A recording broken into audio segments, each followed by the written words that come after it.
আমি আজহারি মনে করি এটা আমার জীবনের শেষ মাহফিল হতে পারে। এই একটা মাহফিল যদি আল্লাহর কাছে গিয়ে অন্তত বলতে পারি, আল্লাহ আমি যতটুকু জেনেছি মেসেজগুলো আল্লাহ আপনার পছন্দের গোলামদের কাছে দেওয়ার চেষ্টা করেছি।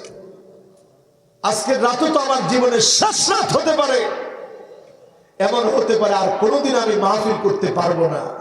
এই একটা রাতের শেষ কথাগুলো যদি আমার আপনার জীবনটাকে পরিবর্তন করে দেয়, এই একটা মাহফিল আমার জন্য যদি আল্লাহ নাজাতের জন্য কবুল করে, এর চাইতে বড় চাওয়া পাওয়ার কিছু হতে পারে। Islamic Voice. Follow Islam as your lifestyle. মাওলানা আব্দুল মান্নান রহমতুল্লাহ আলাই ইসলামিক ফাউন্ডেশনের উদ্যোগে আয়োজিত ঐতিহ্যবাহী ৪৫তম তাফসিরুল কোরআন মাহফিল দক্ষিণ মাগুরি কাজিরবাগ হালিমিয়া কমপ্লেক্স ময়দান ৯ নং উত্তর জয়পুর ইউনিয়ন চন্দ্রগঞ্জ লক্ষ্মীপুরের আজকের এই মোতাবাররাক আয়োজনে হাদারাত আমন্ত্রিত মেহমান বৃন্দ, বিশেষ করে আজকের মাহফিলের সম্মানিত সভাপতি,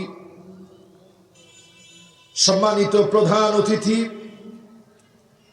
মাহফিলের আলোচক বৃন্দ, যিনি এতক্ষণ আল কোরআন আল কারীম থেকে সুরলীল কণ্ঠে তেলাওয়াত শুনিয়েছেন, এমন সুন্দরভাবে তেলাওয়াত করেছিলেন, আমার কাছে মনে হচ্ছিল এটাই কোরআনের নূর, যেটা কোনো মিউজিক ছাড়া, মিউজিক দিলে মানুষের হৃদয়ের ভিতরে যন্ত্রণা তৈরি হয়, আর কোরআনের সুর শুনলে মানুষের হৃদয়ের ভিতরে নিঃসঙ্গতা দূর হয়ে যায়। আল্লাহু আকবার। আমার ভাই কারি আহমদ বিন ইউসুফ আল আজহারি বাংলাদেশের এক রত্ন, যিনি বাংলাদেশে নতুন একটা ধারা তৈরি করেছেন। এই যে এখন ছেলেরা সুন্দর করে তেলাওয়াত করে, আগে এক সময় জুড়ে টেনে টেনে পড়তে পারলেই মানুষ এটাকে কেরাত মনে করত, কিন্তু এখন মাকামাতকে মেনটেইন করে সুন্দরভাবে সুরলীল কণ্ঠে অর্থ বুঝে বুঝে কোরআন পড়ার যে একটা ধারা তৈরি হয়েছে, আলহামদুলিল্লাহ তার রূপকার আমার ভাই কারি আহমদ বিন ইউসুফ আল আজহারি হাফিজাহুল্লাহ। আল্লাহ আমার ভাইকে কাবিলিয়াতের সাথে জাতির এই দায়িত্ব পালনের তৌফিক আল্লাহ দান করুক, পড়ি আমিন।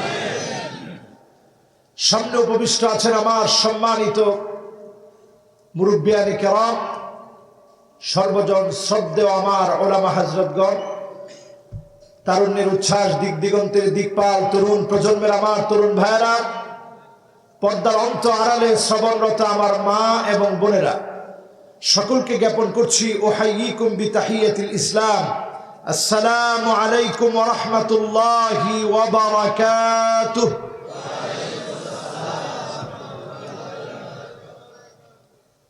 সকলে কেমন আছেন? আবার শুনতে চাই, কেমন আছেন? যিনি ভালো রেখেছেন তিনি কে? আল্লাহর জন্য প্রশংসার আওয়াজ আসতে হয় না জোরে হয়? কত জোর আছে, সব জোর লাগিয়ে আমরা বলি তো আলহামদুলিল্লাহ।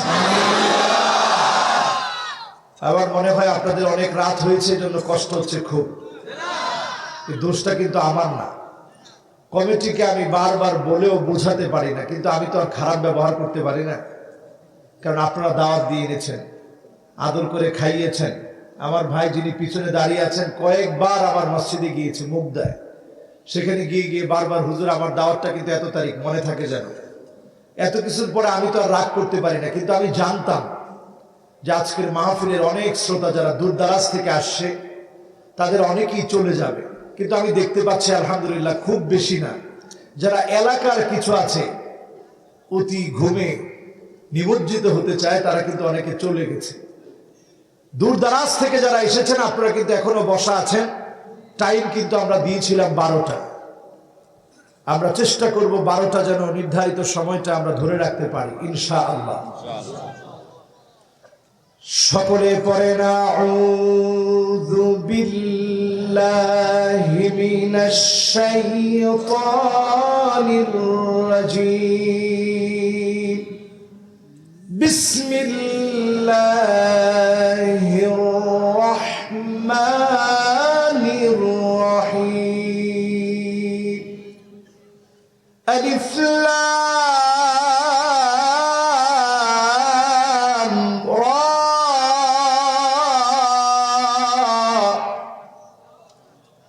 কিতাবুন আনজালনাহু ইলাইকা লিতুখরিজান নাস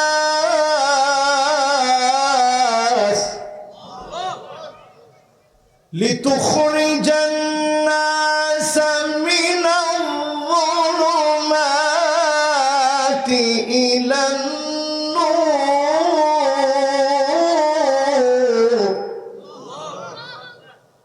বিইذনি রাব্বিহিম ইলা সিরাতিল আজিজিল হামিদ।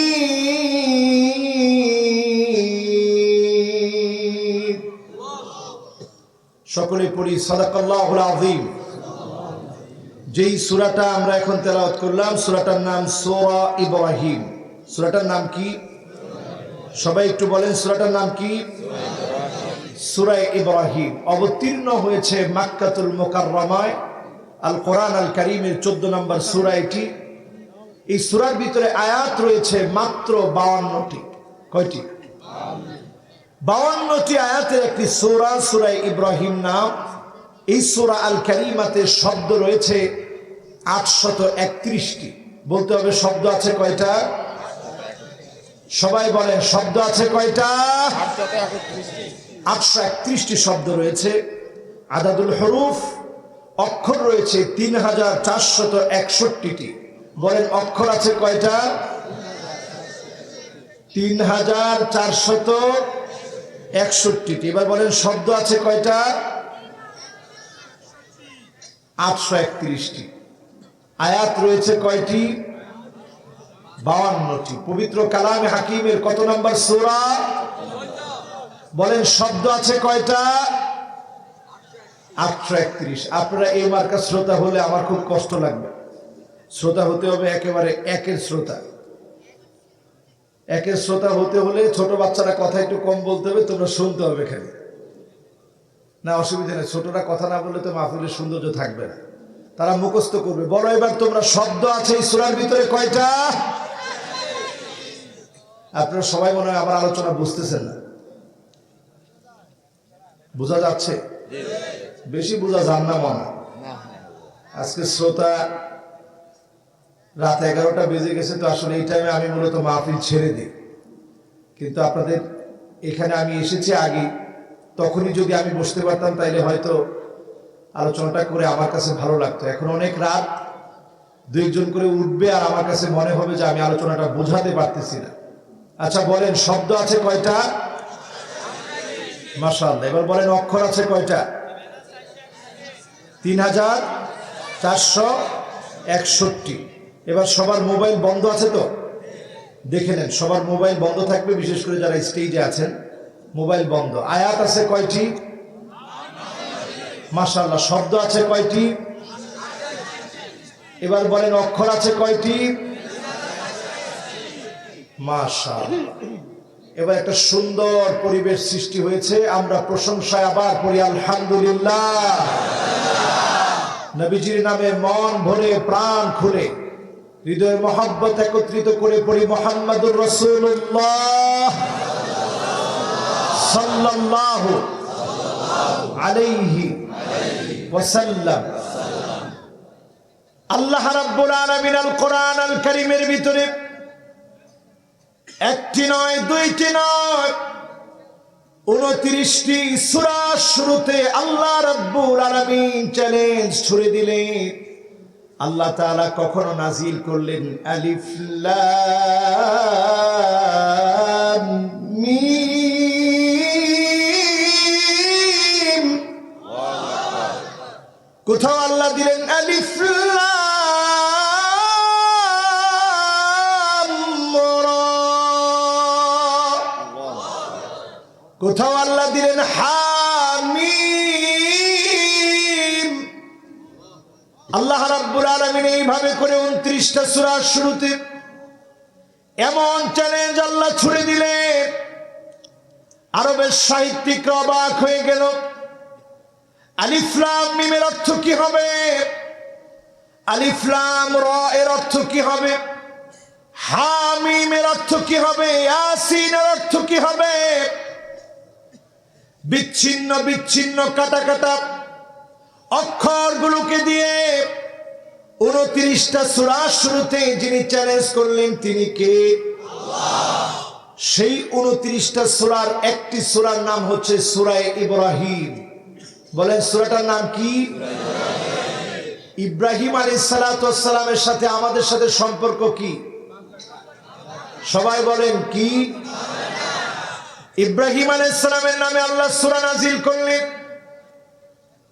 শুরুতে আল্লাহ রাব্বুল আলামিন চ্যালেঞ্জ দিয়ে কাফেরদেরকে মুখ বন্ধ করে দিয়ে আল্লাহ তাআলা জানায়া দিচ্ছেন, কিতাবুন আনজালনাহু ইলাইকা লিতুখরিজান নাস।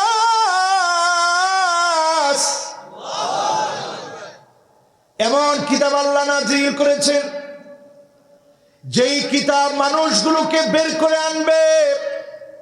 আগেও বের করে এনেছেন, এখনো বের করে আনবে। আজকে থেকে যদি আপনি সিদ্ধান্ত নেন লিতুখরিজান নাস মিনাল যুলুমাতি ইলান নূর, অন্ধকারগুলো ছেড়ে দিবেন, আলোর দিকে আসবেন। কিতাব যদি মানেন, মুহূর্তে যিনি আলোর দিকে নিয়ে আসবেন তিনি কে? এখান থেকে এখন গুনে গুনে আমরা 4টা নসিহত শুরুতে আপনাদের জন্য পেশ করতে চাই। কয়টা? কষ্ট হচ্ছে আপনাদের? সবাই বলেন কয়টা? শব্দ জানি কয়টা আছে? মাশাআল্লাহ। এবার মনে হচ্ছে শ্রোতারা একটু লাইনে চলে আসছে। আরে মেয়ে একটু পিছনে তাকায় দেখেন, একজনের পা অসুস্থ, এই অসুস্থ পা নিয়ে পর্যন্ত মাহফিলে এসেছে। আল্লাহ ওনারে কবুল করুক, করে না। চিন্তা করছেন, যিনি অসুস্থ অবস্থায় এসেছে, সুস্থতার নিয়ামত যিনি আমাদেরকে দিয়েছেন তিনি কে? আল্লাহ। নি'মাতান মাকবুনুন ফীহিমা কাসীরুম মিনান নাস। অধিকাংশ মানুষ 2টা নিয়ামত থেকে বঞ্চিত। 2টা নিয়ামত অধিকাংশ মানুষ পায় না। 1 নম্বর নিয়ামত আস-সিহ্হা, সুস্থতা যদি আপনি পেয়ে থাকেন, প্রতি মুহূর্ত শুকরিয়া আদায় করবেন যিনি আপনাকে সুস্থ রাখবেন তিনি কে? আল্লাহ। 2 নম্বর আরেকটা নিয়ামত হচ্ছে আল ফারাগ। আপনি যখন অবসর সময় পাবেন তখন আপনি এই সময়টাকে কাজে লাগান। মনে মনে চিন্তা করেন এই অবসরটুকুনকে কাজে লাগালে যিনি আপনাকে সামনের দিনে অবসর সময় না থাকতে পারে, ব্যস্ততা চলে আসবে, ওই ব্যস্ততা আসার আগে অবসরটাকে আপনি ইবাদতের মধ্য দিয়ে কাটান, যিনি আপনাকে অচিরেই নিয়ামত দান করবেন তিনি কে? আল্লাহ।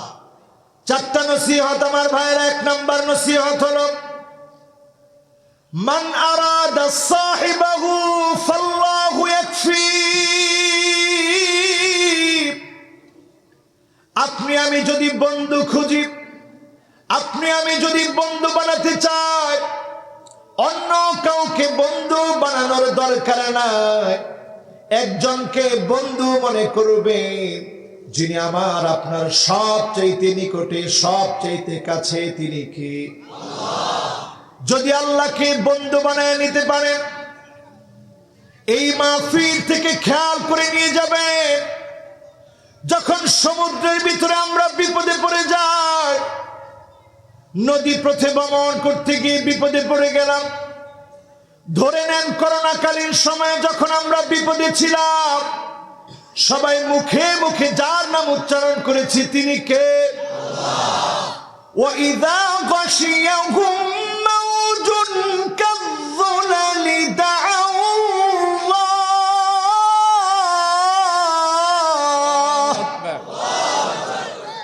দা'উল্লাহ মুখলিসিনা লাহুদ্দীন।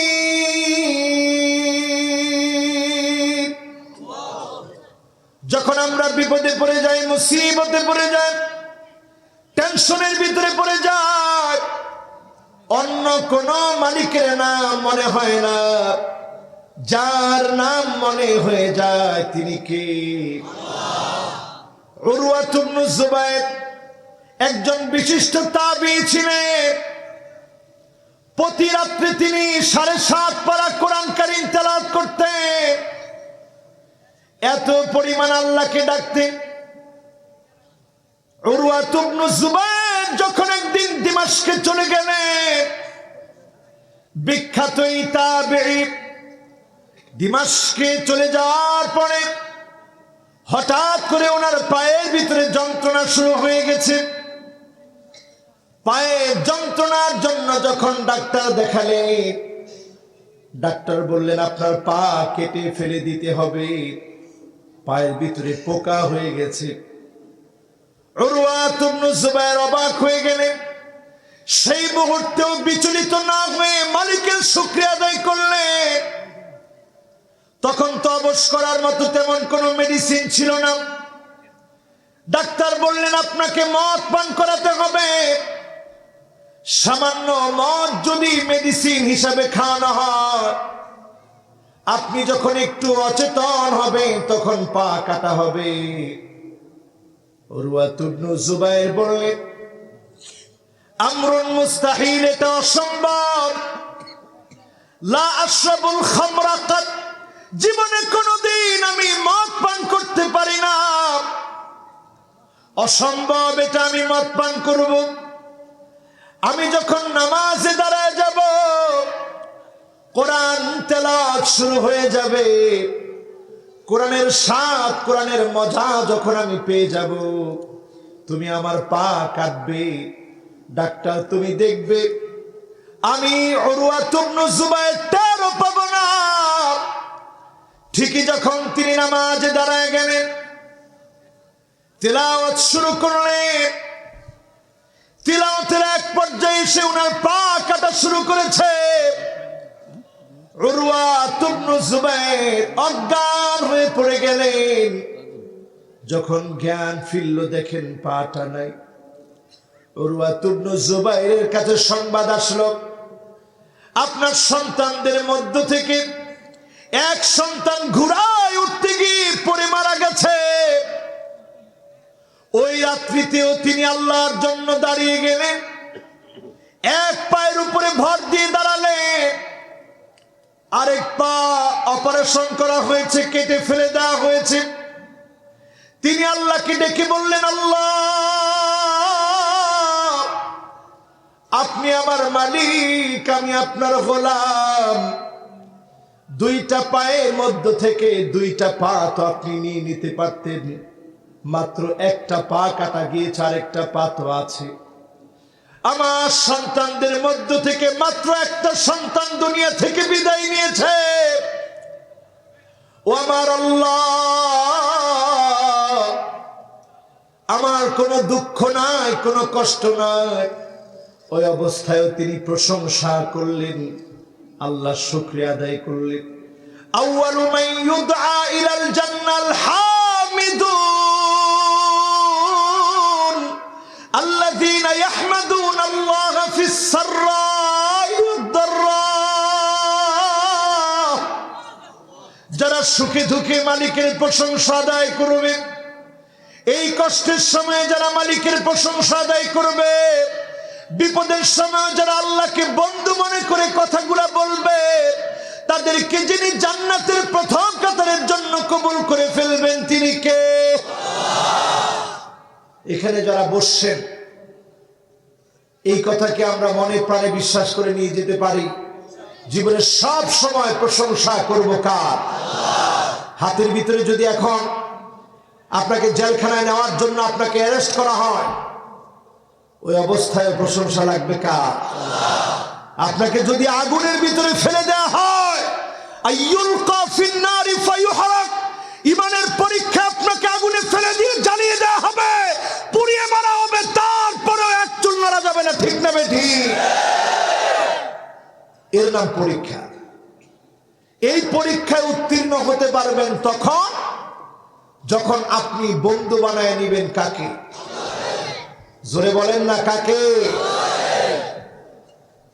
আমরা আল্লাহকে কি বন্ধু বানায় নিতে পারবো ইনশাআল্লাহ? কয় নাম্বার গেল সবাই বলেন, কয় নাম্বার? শব্দ জানি কয়টা? মাশাআল্লাহ। কয়টা? আয়াত জানি কয়টা? 52টা। মাশাআল্লাহ, এই তো মনোযোগ আছে। এরপরে আমার ভাইরা 2 নম্বরে ওয়ামান আরাদা মুস্তানিসান ফাল কুরআন ইয়াকফি। আপনার কাছে যখন একাকী লাগবে, একাকিত্ব যখন আপনাকে পেয়ে বসবে, সারা পৃথিবীর বিভিন্ন জায়গায় মানুষ আত্মহত্যা করে। এত সুখী মানুষ জাপানের মানুষ, এত নিয়মতান্ত্রিক মানুষ জাপানের মানুষ, তারপরেও তারা আত্মহত্যার দিকে গিয়ে, এই জন্য তারা আত্মহত্যা করে কারণ তারা নিঃসঙ্গতা তাদেরকে পেয়ে বসে, একাকিত্ব তাদেরকে পেয়ে বসে। আধুনিকতা আছে, টাকা আছে, নিয়ম আছে, সব আছে, একাকিত্ব দূর করার কোনো ঔষধ নাই। এই জন্য জাপানে আত্মহত্যার সংখ্যা বেশি, অমুসলিমরা বেশি আত্মহত্যা করে। আরব দেশগুলোর দিকে তাকায় দেখেন, আত্মহত্যার সংখ্যা একেবারে নগণ্য। আত্মহত্যা একেবারে থাকবে না আপনি যদি কোরআন কারীম পড়েন, মানেন, বুঝেন। নিঃসঙ্গতা যিনি দূর করে দিবেন তিনি কে? মোহাব্বত নিয়ে ডাক দিয়ে বলেন, তিনি কে? 2 নম্বর নসিহত। 3 নম্বরে আমার ভাইরা, ওয়ামান আরাদা গিনান ফাল কিনাআতু তাকফি। আপনি আমি যদি ধনী হতে চাই, অল্পে তুষ্ট হয়ে যান, যিনি আপনাকে আমাকে ধনী বানায় দিবেন তিনি কে? এমন লোক আমার ক্ষুদ্র জীবনে দেখেছি, হাজার হাজার কোটি টাকা, কিন্তু খাওয়ার লোক নাই। এমন লোক আমার জীবনে দেখেছি, টাকার অভাব তার নাই, কিন্তু সন্তান হাতের ভিতরে একটা কাগজ নিয়ে রাখে। আমি একদিন প্রশ্ন করলাম, ভাই আপনার সন্তান তো কিছু বলতে পারে না, তার হাতে শুধু একটা কাগজ থাকে, কিন্তু কেন? তিনি বললেন, সারা জীবন আমি টাকার দিকে তাকিয়েছিলাম, আমার সন্তান এখন কাগজের দিকে তাকায় থাকে। চিন্তা করেন মুসলমান, অল্পে তুষ্ট হন, যিনি আপনাকে ধনী বানায় দিবেন তিনি কি? আমার রাসূল অল্পে এত তুষ্ট ছিলেন, লাউ আরাদতু, নবীজির মনটা যদি শুধু চাইতো, মুখে বলা দরকার ছিল না, লাসারাল উহুদু যাহাবা, গোটা উহুদ পাহাড়টা যিনি নবীজির জন্য স্বর্ণ বানায় দিতেন তিনি কে? কিন্তু নবী চান নাই। ঘুম থেকে জেগেছেন, পিঠের মধ্যে চাটায়ের দাগ পড়ে গেছে, লাল হয়ে গেছে পিঠটা। ওমরে ফারুক রাদিয়াল্লাহু তাআলা আনহু দেখে কেঁদে ফেলেছেন, ইয়া রাসূলুল্লাহ, আপনার পিঠের ভিতরে চাটায়ের দাগ পড়ে গেছে, আপনি রাহমাতুল লিল আলামিন, জগতের এত বড় সম্মান ইজ্জত আল্লাহ আপনাকে দিয়েছে, আপনি এত কষ্ট কেন করবেন? নবীজি এত কষ্ট কাদের জন্য করেছে? সবাই বলেন, কাদের জন্য? সেই উম্মতের জন্য তিনি একটা কিতাব নিয়ে এসেছেন, যেই কিতাব আমাদেরকে অন্ধকার সমূহ থেকে আলোর দিকে নিয়ে আসবে। 4 নাম্বার নসিহতটা আগে শুনি। ওয়ামান আরাদা ওয়াইদান ফাল মাউতু ইয়াকফি। কেউ যদি নিজের জীবন পরিবর্তন করতে চায়, বহু বক্তার ওয়াজ শুনেছে, জীবন পরিবর্তন হয় না। এক বক্তার ওয়াজ শুনলে যিনি জীবনটাকে পাল্টায় দিবেন তিনি কে? ওয়ামান আরাদা ওয়াইদান ফাল মাউতু ইয়াকফি। মৌত নামক বক্তার ওয়াজ শুনে, মৃত্যু নামক বক্তার ওয়াজ শুনে, মরণ থেকে পালাও তুমি, মরণ তোমায় লইবে ঘিরি। যদিও সুদূর আকাশ পানে, লুকাও হেথায় লাগিয়ে সিঁড়ি, এ মহারোগের ঔষধ ঔষধ নাই, চিকিৎসা নাই ধরাতে, কাঁদিয়া কাতর হইলে কি হবে, পারিবে না তারে ফিরাতে। যে কোনো মুহূর্তে মৃত্যু চলে আসতে পারে, এখান থেকে আমরা অনেকেই শিক্ষা নেই না। এই পৃথিবীর যত আস্তিক যত নাস্তিক একটা বিষয় একমত, সবাইকে একদিন মৃত্যুবরণ করা লাগবে। যেই চারটা বিষয়ের কথা বললাম, এক নম্বরে আল্লাহকে বন্ধু বানান নাই, দুই নম্বরে কোরআনকে সঙ্গী বানান নাই, তিন নম্বরে অল্পে তুষ্ট হন নাই, চার নম্বরে আপনি মৃত্যু থেকে শিক্ষা নেন নাই। ফান্নারু ইয়াকফি, জাহান্নামের আগুন আপনাকে সোজা বানায় দিবে, জাহান্নামের আগুন আপনার ঠিকানা হবে, ঠিক না বেঠিক? এখন যারা আমরা এখানে বসা আছি, সিদ্ধান্ত নেই আজ থেকে আমাদের যিনি সবচেয়ে কাছের বন্ধু তিনি কে? আমার রব তিনি কে? আমার মালিক তিনি কে? কিভাবে এটা অন্তরের ভিতরে বসাবেন? এইভাবে বসাবে, আল্লাহ নিজে একটা চুক্তি করলেন আমার আপনার সঙ্গে, ওয়াহিদাতুল লি ওয়া ওয়াহিদাতুল লাক ওয়াহিদাতুন বাইনি ওয়া বাইনাক। গোলাম, তুই শুধু আমি আল্লাহর ইবাদত করবি, শিরিক করবি না আমার সঙ্গে, আর তোর জীবন ভর কাজ হবে আল মাসআলাতু ওয়াদ দুআ। শুধু আমি আল্লাহর কাছে চাবি, আল্লাহর কাছে ফরিয়াদ করবি, আল ইজাবাতু ওয়াল আতা। তোর ডাকে যিনি সাড়া দিয়ে দোয়াগুলা কবুল করবে তিনি কে? এখন অনেকেই মনে মনে চিন্তা করবেন, হুজুর এত মানুষের মনের চাহিদা আল্লাহ কিভাবে পুরা করবে? আল্লাহর ভান্ডার ছোট না বড়? কষ্ট হয়ে যাচ্ছে আপনাদের? আর 15টা মিনিট একটু কষ্ট দিই, কষ্ট হবে না তো? থাকবেন তো ইনশাআল্লাহ? কেমনে সালাম? আমি আবার অন্য বক্তব্যের মতন এমনি চালাইতে পারি না। জোরে আল্লাহকে একটু ডাক দেন, বলেন আল্লাহু আকবার। কারণ আমি বড় আশা নিয়ে মাহফিলে আসি, আশাটা ব্যাহত হলে আমার মনটা খারাপ হয়ে যায়, এটা স্বাভাবিক। এখনো যারা পিছনে দাঁড়ায় আছেন ভলান্টিয়াররা, আপনারা এসে বসে যান, কথা বলা যাবে না। আমার চোখটা আবার যেখানে ডিস্টার্ব ওইখানে গিয়ে পড়ে বেশি। ঠিক আছে, আর যেহেতু 15 মিনিট আছে, আমরা 15 মিনিটে অল্প স্বল্প কথার মধ্য দিয়ে শেষ করি। সকলে একটু বলেন তো দেখি, শব্দ কয়টা, অক্ষর কয়টা? মাশাআল্লাহ। আয়াত আছে কয়টা?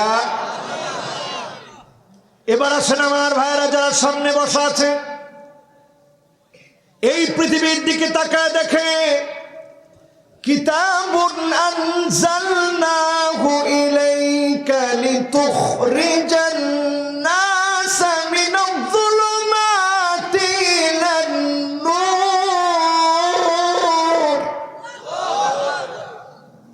অন্ধকার সমূহ থেকে যিনি আলোর দিকে আমাদেরকে নিতে চান তিনি কে? অন্ধকার একটা দুইটা না, 1 নাম্বার অন্ধকার হচ্ছে শিরকের পথ।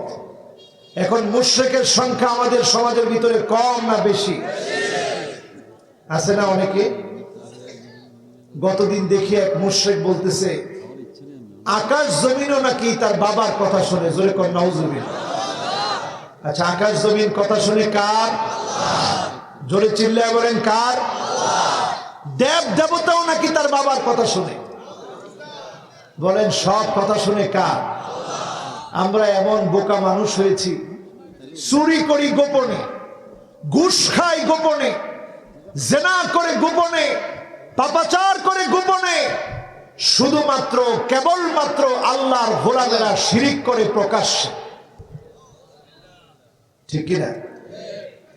এই জন্য আমার আল্লাহ রাব্বুল আলামিন জানাচ্ছেন, ইন্নাশ শিরকা লাযুলমুন আযীম।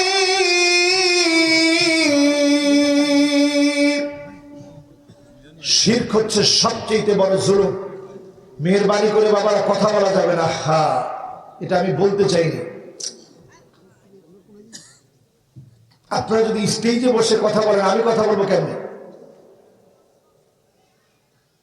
একটু মনোযোগ লাগাতে হবে বাবারা, রাত অনেক হয়ে গেছে।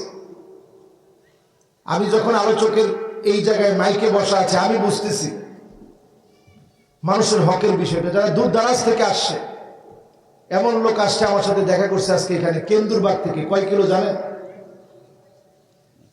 অনেক দূরে, সেই চৌমনি কেন্দুরবাগ থেকে এখানে আসছে। এখন এই লোকটা কেমনে বসে থাকবে রাত 12টার পরে? এই রোডের যে অবস্থা, কোন জায়গায় রাত্রে কোন জায়গায় কে ধরে বলা যায়। এই জন্য আমরা ইনশাআল্লাহ কাউকে কষ্ট দিব না, অল্প সময় শেষ করব, মনোযোগ নিয়ে শুনবো, পরে ইনশাআল্লাহ। জুলুমের পথ 1 নম্বরে, অন্ধকার পথ হচ্ছে শিরকের পথ। আল্লাহ তাআলা মুশরিককে ক্ষমা করবেন না, নবীজি শাফাত করবেন না। এই জন্য আজকে এখান থেকে শিক্ষা নিতে চাই, যতদিন বাঁচব মাখলুকের কাছে নয়, যার কাছে যাব তিনি কে? আরো জোরে চিল্লায় বলেন কে? ভয় কোন মাখলুককে না, যাকে ভয় করব তিনি কে? আল্লাহকে, খালেককে ভয় করব। পরে ইনশাআল্লাহ। এরপরে আমার ভাইরা তাকায় দেখবে, জুলুম নির্যাতন নিপীড়ন যখন হবে, অন্যায় ভাবে কাউকে যখন মিথ্যাচার করা হবে, বুঝে নিবেন এই পথটা অন্ধকার। এই পথে যখন আপনি থাকবেন, আপনি আযাবের জন্য প্রস্তুতি নেন। যিনি আপনাকে ধরবেনই ধরবেন, তিনি কি? এরপরে কিছু মানুষ এমন আছে দেখবেন, আল মুতাদুন, যারা সীমা লঙ্ঘন করবে, ইলহাকুদ দারার আলাল আখারিন, নিজে দোষ করে নির্দোষ মানুষকে দোষী বানাবে। নির্দোষ মানুষকে যখন আপনি দোষী বানাবেন, আপনি বুঝে নিবেন অন্ধকারের পথে, জাহান্নামের পথে আপনি আছেন। ঠিক না বেঠিক? এরপরে তাকায় দেখবেন কিছু মানুষ আছে, শিবরান বিশিবরিন, কাফেরদেরকে অনুসরণ করে, এক বিগত করে করে। আছে না নাই? কাফেররা যদি 1 বিগত পরিমাণ যায়, আপনি মুসলমান হয়ে 1 বিগত পরিমাণ গেলে, কাফের যেভাবে চুল কাটে ওইভাবে আপনি চুল কাটলে, আপনার স্ত্রীকে দিয়ে বুড়ো প্লাগ করালে, বেপর্দা বানালে, বেপর্দা স্ত্রীকে আপনি ছেড়ে দিলে, আপনার স্ত্রী বুড়ো প্লাগ করেছে, বেপর্দায় চলেছে, কাসিয়াতুন আরিয়াত মাইলাতুন মুমিলাত, স্ত্রী ট্যাটু আঁকে শরীরের ভিতরে, আন্নামিসা ওয়াল মুতানাম্মিসা আল ওয়াশিমা ওয়াল মুস্তাওশিমা, বুড়ো প্লাগ যারা করবে, ট্যাটু যারা আঁকবে, তাদের উপরে যার লানত, তিনি কে? সব অন্ধকারের পথ। এখন সময়টা এমন, 2050 পর্যন্ত যদি পৃথিবী টিকে, পিআরসি জরিপ বলছে আগামী পৃথিবীতে সবচেয়ে বেশি যেই ধর্মের অনুসারী হবে, ওই ধর্মের নাম হচ্ছে ইসলাম। জোরে বলেন আল্লাহু আকবার। এই জন্য আমার ভাইয়েরা যারা সামনে বসা আছি, ইল্লা আদখালাহুল্লাহু কালিমাতাল ইসলাম, আবার একটা সময় আসবে যিনি মুসলমানদেরকে বিজয় দান করবেন, তিনি কে? একজন সাহাবী ছিলেন আমর ইবনুল জামুহ। আমর ইবনুল জামুহ এমন একজন সাহাবী যিনি ল্যাংড়া ছিলেন। অসুস্থ পা নিয়ে উহুদ যুদ্ধের জন্য তিনি প্রস্তুতি নিলেন, জিহাদের ময়দানে যাবে। উনার 4 জন সন্তান ছিল। আল্লাহর নবীর কাছে গিয়ে বললেন, আমার আব্বার পা অসুস্থ, আব্বা আমার ল্যাংড়া, চলতে ফিরতে পারেন, আব্বা কেমন করে জিহাদে যাবে?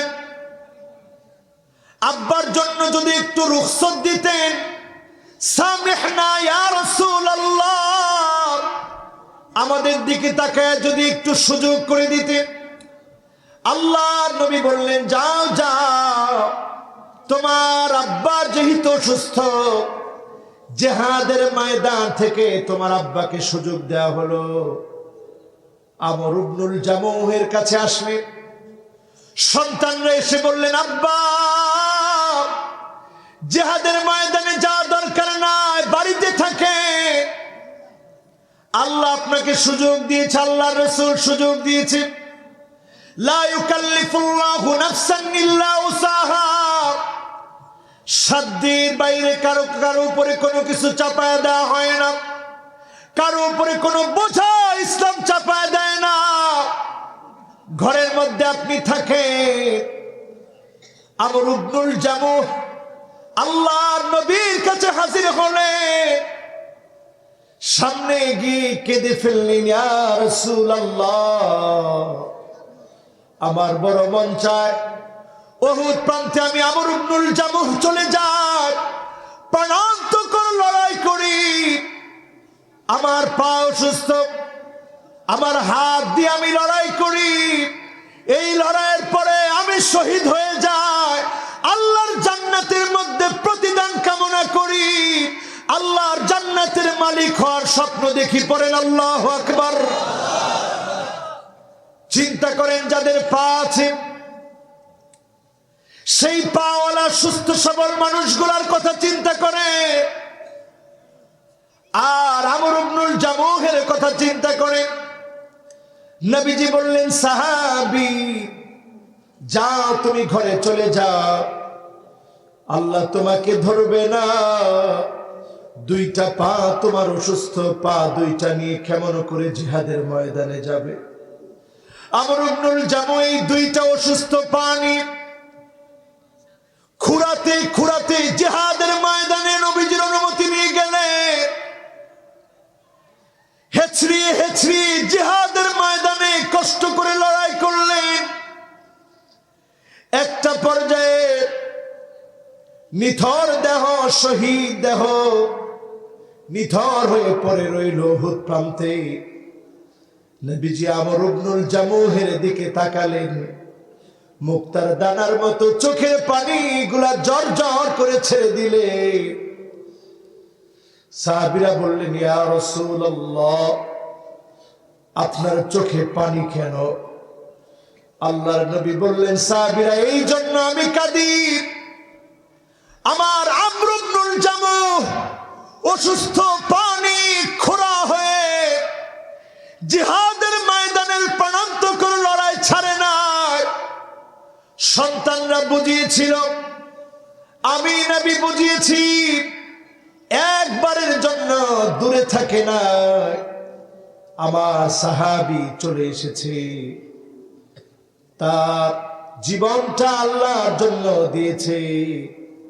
একটা ফোঁটা রক্ত যদি আল্লাহর জমিনে দিন কায়েমের জন্য, শহীদের এক ফোঁটা রক্ত যদি জমিনে পড়ে, আউয়ালু কাতরাতিন মিন দামিহি, শহীদের গুনাহ মাফ করে জান্নাতের জায়গা শহীদকে আল্লাহ দেখায় দেয়। বলেন আল্লাহু আকবার।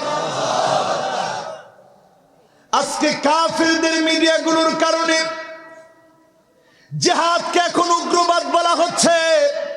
কাফিরদের মিডিয়ার কারণে আমার ছেলেরা ইসলামের জন্য প্রাণান্তকর লড়াই করার কথা এখন ভুলে গিয়েছে। ঠিক না বেঠিক? আজকে আমরা ফেসবুক নিয়ে আছি, আজকে আমরা টুইটার নিয়ে আছি, আজকে আমরা লাইকি নিয়ে আছি। ও মুসলমান, একটা বারের দিকে তাকায় দেখে কাফেররা কি পরিমাণ আমার ভাইগুলাকে মারছে। 2011 সাল থেকে সিরিয়াকে আক্রমণ করছে, আজ 2021 চলতেছে, ফেব্রুয়ারির 22 তারিখ চলছে। 10টা বছর ধরে মুসলমানদেরকে তারা মারছে। ফিলিস্তিনের দিকে তাকায় দেখেন মুসলমানদেরকে মারছে। ইরাকের দিকে তাকায় দেখেন তছনছ করে শেষ করে দিয়েছে। কাশ্মীরের দিকে তাকায় দেখেন মুসলমানকে শেষ করে দিয়েছে। আমার ভাইরা, উইগুরের মুসলমানদের দিকে তাকায় দেখেন, যেই মুসলমানদেরকে 18 বছরের আগে মসজিদে যেতে দেয় না, বন্দীদেরকে গণধর্ষণ করে আমার মা বোনদেরকে, বন্দা বানায় ফেলে যাতে করে মুসলমানের সন্তান দুনিয়াতে না আসে। নারীদেরকে বন্দা বানানো হয় জোরপূর্বক। আপনি আমি যদি মনে করি বাংলাদেশে আমরা অনেক ভালো আছি, অনেক অন্ধকারের ভিতরে এখন আপনি আছে, কাফেরদের চক্রান্তের জালের ভিতরে আপনি আছে। এই জাল যদি ছিন্ন করতে না পারে, সামনের দিনে ভাগ্য খারাপ হতে পারে। সিরিয়ার মতো আমরা মাজলুম হতে পারি, ঠিক না বেঠিক? সুতরাং আমার ভাইয়েরা, এখান থেকে শিক্ষা নেন, ঘটনাগুলা থেকে শিক্ষা নেন। যেই দেশগুলোর নাম বলেছি, তুর্কিস্তান, তুর্কমেনিস্তান, উজবেকিস্তান, কিরগিজস্তান, হাজার হাজার লাখ আলেমের দেশ, সোভিয়েত ইউনিয়নের ভাঙনের ফলে টুকরা টুকরা হয়ে গেছে। চক্রান্ত করে বিচ্ছিন্ন করে দিয়েছে দেশগুলোকে। হাফেজে হাদিসদের দেশ, মুহাদ্দিসদের দেশ, মুফাসসিরদের দেশ, মুআররিখ, ইসলামের ইতিহাসবেত্তাদের দেশ। ওই দেশগুলোকে তছনছ করে দেওয়া হয়েছে। আলেমরা যখন হক কথা বলা বন্ধ করেছে, ওই সব দেশ থেকে যিনি নিয়ামত ছিনিয়ে নিয়েছেন তিনি কে? আমার ভাইরা, দরদ নিয়ে আজকে বলতেছি, গভীর রাতে প্রতিটা দিন যখন মাহফিলের এই চেয়ারটাতে বসি, কে কি মনে করে জানি না, কিন্তু আমি আজহারি মনে করি এটা আমার জীবনের শেষ মাহফিল হতে পারে। এই একটা মাহফিল যদি আল্লাহর কাছে গিয়ে অন্তত বলতে পারি, আল্লাহ আমি যতটুকু জেনেছি মেসেজগুলো আল্লাহ আপনার পছন্দের গোলামদের কাছে দেওয়ার চেষ্টা করেছি।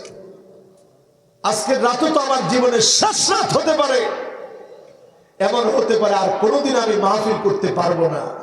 এই একটা রাতের শেষ কথাগুলো যদি আমার আপনার জীবনটাকে পরিবর্তন করে দেয়, এই একটা মাহফিল আমার জন্য যদি আল্লাহ নাজাতের জন্য কবুল করে, এর চাইতে বড় চাওয়া পাওয়ার কিছু হতে পারে। যারা আমার সামনে বসে আছেন চিন্তা করবেন, অন্ধকারের ভিতরে এখন আমরা আছি। এত বড় অন্ধকার, বারবার গুনাহ হয়ে যাচ্ছে, অন্তরের ভিতরে কালা কালা দাগ পড়ে যাচ্ছে। আপনার মগজটাকে যদি খুলে দেখানো যেত, মগজের ভিতরে খালি ফেসবুকের চিন্তা, ভিডিওর চিন্তা, Facebook video, chatting, imo, Viber, WhatsApp আপনার ব্রেনটাকে গিলে খেয়েছে।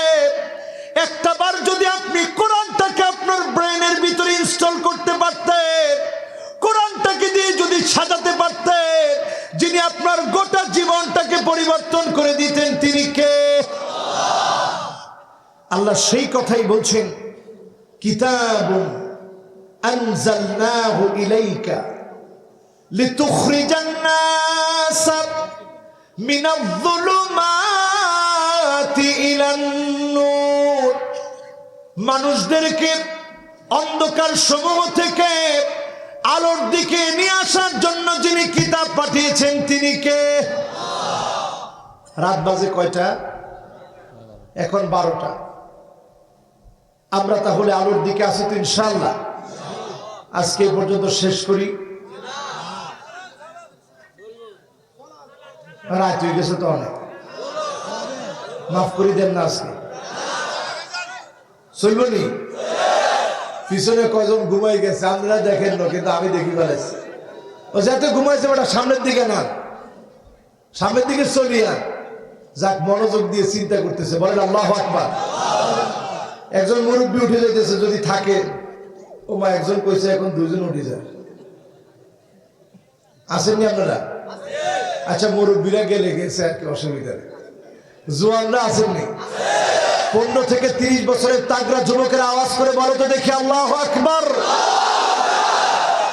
মাশাআল্লাহ, জোয়ানরা থাকলে সারবে। মুরব্বী যারা আছে, আমরা কয়দিন আছি, আমি নিজে আপনাদের দলে, জোয়ানদের দলে আর কি। কয়দিন আছি জানি না, আল্লাহ যতদিন বাঁচায় রাখে আমরা দিনের পক্ষে থাকবো। পরেন ইনশাআল্লাহ। জোরে চিল্লা আওয়াজ করে বলেন ইনশাআল্লাহ। জীবনে এমন ঈমানের অধিকারী হওয়ার চেষ্টা করবেন, আইয়ুলকা ফিন্নারি ফায়ুহরাক, আগুনের ভিতরে দিয়ে আপনাকে জ্বালিয়ে ফেলবে, পুড়িয়ে ফেলবে, এরপরও ঈমানের পথ থেকে এক চুল নাড়া যাবে না। ঠিক না বেঠিক? এরকম ঈমানের পথে থাকতে রাজি? আমার ভাইয়েরা, এবার অন্ধকার কি ব্যাখ্যা করতে করতে গিয়ে বলেছিলাম কাফেরের অনুসরণ অনুকরণ অন্ধকার। এখন ভারতের অনুসরণ অনুকরণ আমরা করি কি করি না? আমরা এমন মুসলমান হয়েছি, তাদের দেশ থেকে ফেন্সিডি, গাঁজা, হিরোইন, এরপরে প্যাথেডিন, এরপরে ইয়াবা সব আসে, আর আমরা আমাদের ইলিশগুলা সব দিয়ে দেয়। আহারে, কি সুন্দর সুন্দর ইলিশগুলা সব আমরা দিয়ে দিই। আর তারা দেয় কি? তারা দেয় গাঁজা, তারা দেয় হিরোইন, তারা দেয় প্যাথিডিন, তারা দেয় ইয়াবা, যত যা দিয়ে আমার দেশ শেষ করা যায়। ঠিক না বেঠিক? বন্ধুরা আলামত নেই। আমরা যখন ইলিশ পাঠাইছি, তারা আস্তে পেঁয়াজ বন্ধ করে দিচ্ছে, কারণ পেঁয়াজ তো ওই ইলিশ মাছ তো ভুনা করে খান লাগবে, পেঁয়াজ বন্ধ। হায় রে বন্ধু, আমাদের কোন অমুসলিম মুসলমানের বন্ধু হতে পারে? কোন অমুসলিমের অনুসরণ অনুকরণ মুসলমানের কাজ হতে পারে না। ঠিক না বেটি? এটা কইলে এখন জোয়ানরা উঠে চলে যাবে একটু করে, হুজুর আঙ্গ বিপরীত কর। এখন চিন্তা করেন, যে সমস্ত যুবক ফুলাফান ডানে চুল নাই, বায়ে চুল নাই, পিছনে চুল নাই, সামনের দিক দিয়ে খেরে পাড়ার মতো এক বিগত রাখি দিচ্ছে। খেরে পাড়া চিনছেননি? ওই যখন খের টানি টানি লয়, নিচের দিকে খেয়ার নাই, ডানে নাই, বায়ে নাই, ওসের দিক দিয়ে আসে না নাই? এরকম ওসের স্টাইলে যারা রাখছেন, রসুল বলতেছে লাআনাল্লাহুল কাজা, এই স্টাইলটার নাম হচ্ছে কাজা স্টাইল। এই কাজা স্টাইল যারা চুল কাটবে, প্রতিনিয়ত আল্লাহর লানত। এখন এরকম লানত নেওয়া মানুষের সংখ্যা কম না বেশি? হ্যাঁ, বেশি নি? ধরো লক্ষ্মীপুরে নাই, ঘরে ঘরে আছে। কেন? এবার হাতের মধ্যে কি পিন্দে? কেউ কি পিন্দে? চুরি। কেন? এবারে দড়ি একটা দিয়ে রাখে, লাল দড়ি। হুজুর এটা তো মাজারের তেল আনছে। চাই দেখেন, হিন্দুদের হাতের ভিতরে একটা দড়ি আছে না নাই? আপনি মুসলমান, আপনি কেমন করে দড়ি দিলেন? দড়ি দিয়ে ভাগ্যের পরিবর্তন হতে পারে না। যিনি ভাগ্যের পরিবর্তন করেন তিনি কে? কেমন মুসলমান আপনি? এরপরে ট্যাটু আঁকলেন হাতের ভিতরে। এখন ট্যাটুর নতুন ফরম্যাট বের হয়েছে, মহিলারা আস্তে করে একটা তিল দিয়ে আনে, ইয়ানে জামাইকে খুব সুন্দর দেখা যাইতেছে। কয়দিন পরে কি হয় দেখছেন তো? আহারে মুসলমান, বউরে চাকরি করতে দিছে ক্যাবিন ক্রু। এখন ক্যাবিন ক্রু হেতের লগে আর নাই, চলে গেছে আমাদের বাংলাদেশের একজন ক্রিকেটার, তার সাথে। আহারে মুসলমান, এই যে অবস্থা আমাদের, এই অবস্থা প্রমাণ করে দিচ্ছে যত দিন যাবে আরো অনেক কিছু দেখবেন। আলামত গুলো দেখে দেখে শিক্ষা নেন। অমুসলিমদের অনুসরণ আমাদেরকে শান্তি দিতে পারে নাই। শান্তি তখন আসবে কোরআন যখন আমরা মানব। ঠিক না বেঠিক? ওই জাহিলিয়াতের বর্বর নারীদের মতো এখন আমার মেয়েরা প্যান্ট শার্ট পরে বের হয়। সবাই তো জি বললেন না? এরপরে ঘটনাটা ঘটাইছে কোন দিন? 14ই ফেব্রুয়ারিতে বিয়ে করছে। আমি একটু হিসাব মিলাই নিলাম, আল্লাহ তুমি আরেকটা বার প্রমাণ করে দিলা অমুসলিমদের কুকীর্তি, তাদের সংস্কৃতি কোনদিন মুসলমানের জন্য অনুকরণীয় হতে পারে না, বরকতপূর্ণ হতে পারে না। ঠিক না বেটি? এত ধুমধাম বাজায় বিয়ে করলো, পরের দিন খবর হয়ে গেছে। কি খবর? ওই যে ছেলেটার নাম রাখি, সে বলতেছে আহারে আমি বিয়ে করে তারে পড়াশোনা সব করাইলাম, সব করে তারে চাকরি পর্যন্ত দিয়ে দিলাম, এখন সে ঘর করে অন্যেরও ঘরে। ঠিক না বেঠি? অমুসলিমদের অনুসরণ কখনো মুসলমানদেরকে শান্তি দিতে। এজন্য আমার ভাইয়ের আজকে এখান থেকে শিক্ষা নিয়ে যাব। এই কোরআন এসেছে আমাদেরকে জাহান্নাম থেকে বাঁচাতে। ওয়া কুনতুম আলা শাফা হুফরাতিন মিনান নার।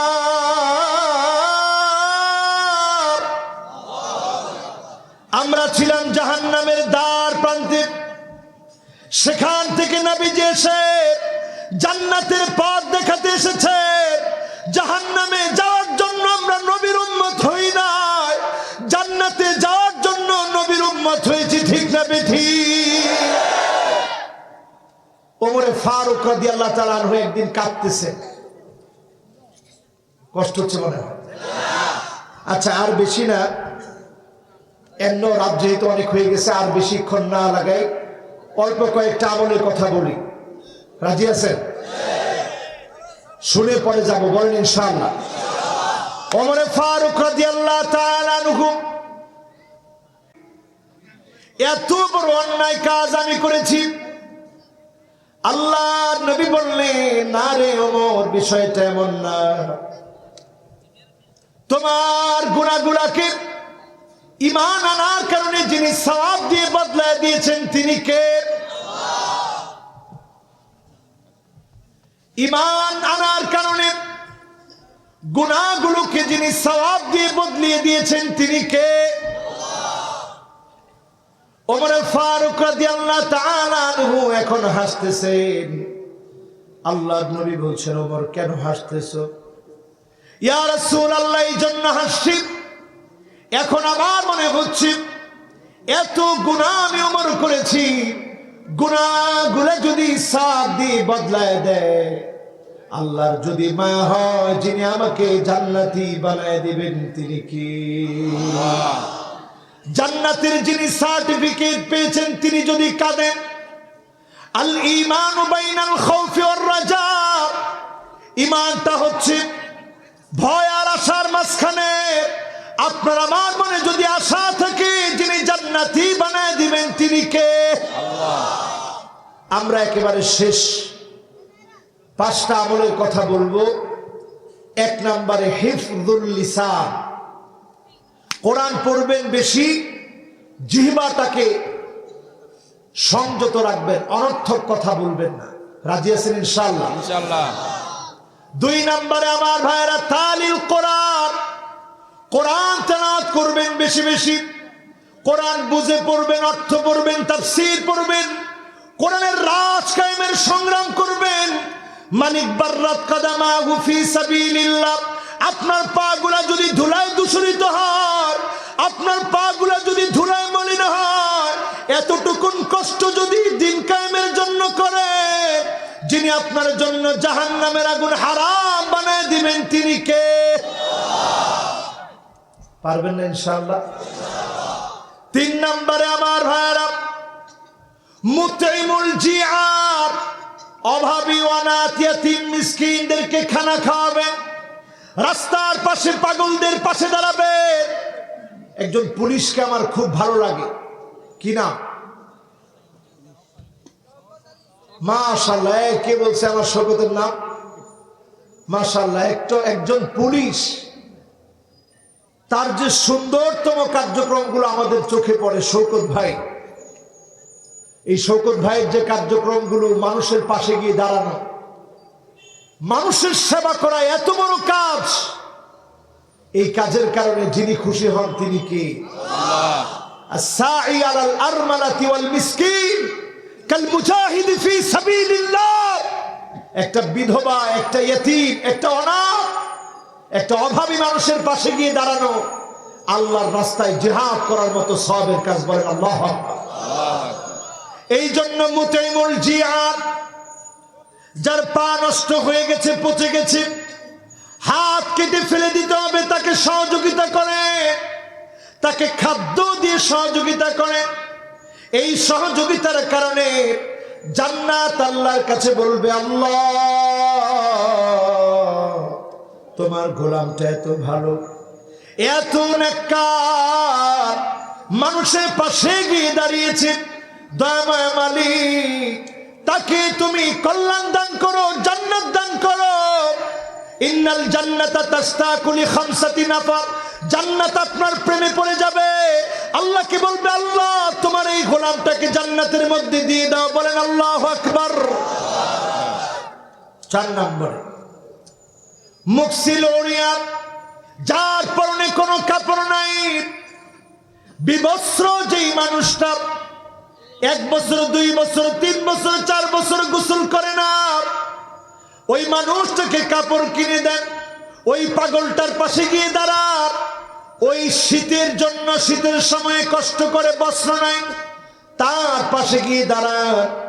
যিনি এই কারণে আপনাকে জান্নাতি বানায় দিবেন তিনি কে? এরপরে বাকি আছে 5 নম্বরে, ওয়ামান সাল্লা আলা হাবিবির রহমান, আমার আল্লাহ রব্বুল আলামিন যিনি, ওনার পেয়ারা মাহবুব নবীজি মুহাম্মদ সাল্লাল্লাহু আলাইহি ওয়াসাল্লামের নামে যদি দরুদ পড়ি, আল্লাহর জান্নাত বলবে, আল্লাহ তোমার এই গোলাম তোমার হাবিবের নামে দরুদ পড়েছে, আমি জান্নাত চাই, তার জায়গাটা জান্নাতে দাও। জান্নাতের দোয়া যিনি কবুল করে নেবেন তিনি কে? কয়টা আমলের কথা বললাম? অন্ধকার থেকে আল্লাহ আমাদেরকে বাঁচার তৌফিক দান করুক, পড়ি আমি। আমরা আল্লাহ ছাড়া নেই যে মাবুদ সৃষ্টিকুলের মাঝে, চিরজীবী তিনি সবার ধারক যেন তাজে। আল্লাহ ছাড়া নেই যে মাবুদ।